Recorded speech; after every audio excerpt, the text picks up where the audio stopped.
আমার সিদ্ধ হয়ে গেছে মনে হচ্ছে। এবার আমি এটাকে তুলে নেব। হ্যাঁ,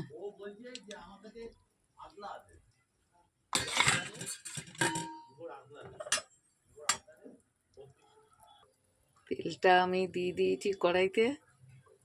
প্রায় 50 গ্রাম মতন তেল দিয়েছি, 50 গ্রামের বেশি দিয়েছি। দেখুন খুব কম তেলে কি সুন্দর রান্না হবে, হালকা পাতলা খাসির মাংসের ঝোল। তেলটা আমার হয়ে গেছে, গ্যাসটা আমি দিয়ে দিলাম।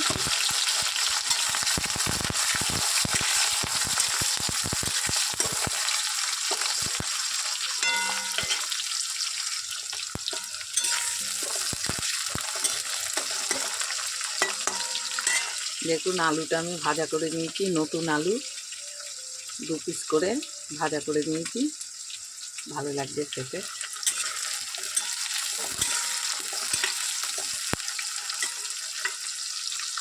দেখুন আমি মশলাটা এবার দিয়ে দেবো।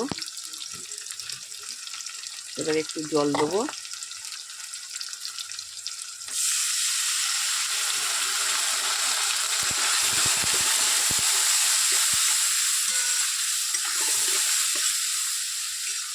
দু কোয়া বড় বড় রসুনও দিয়েছি, 2-4 কোয়া।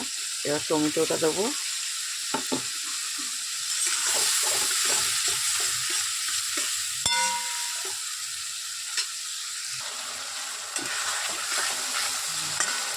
এবার দেখুন আমি মাংসটা, সিদ্ধ করা মাংসটা দিয়ে দেবো।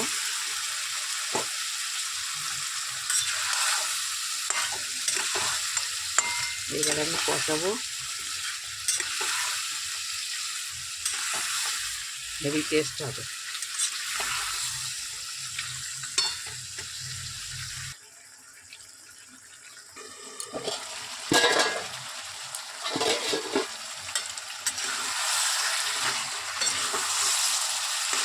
মাংসটা কষানো হয়ে এসছে,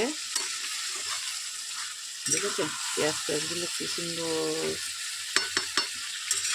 গলে গেছে বেশ। আমি এবার নতুন আলু দেবো, শক্ত তো দিয়ে আগে থাকতে আবার একটু কষাবো।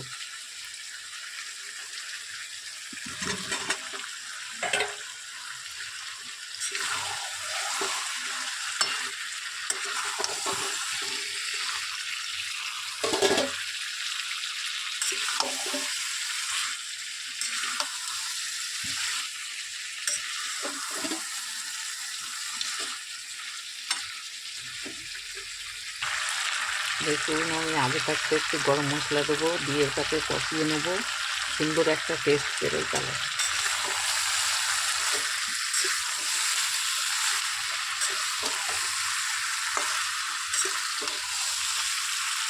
গরম মশলাটা নাড়ানোর আগে দিলে ভালো করে না ফুটলে না তরকারিটা থাকে না অনেক সময়। তো অবশ্যই ঠান্ডা পড়েছে, এখন অসুবিধা হবে না। তাহলেও ওই কষানোর সময় একটু গরম মশলা দিলে খুব একটা সুন্দর টেস্ট বেরোয়, বিয়েবাড়ি মতন গন্ধ বেরোয়। দেখুন কষানোটা হয়ে গেছে, এবার আমি জল দেবো। জলটা বলতে এই দেখুন মাংস যে সিদ্ধ করেছিলাম এই গরম জলটা আমি এবার দিয়ে দেবো।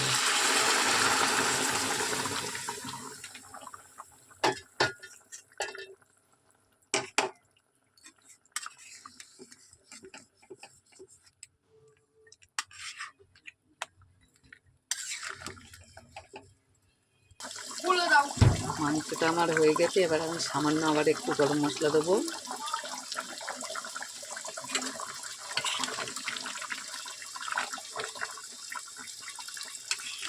খাসির মাংসর হালকা ঝোল, দেখেছেন হেভি টেস্ট।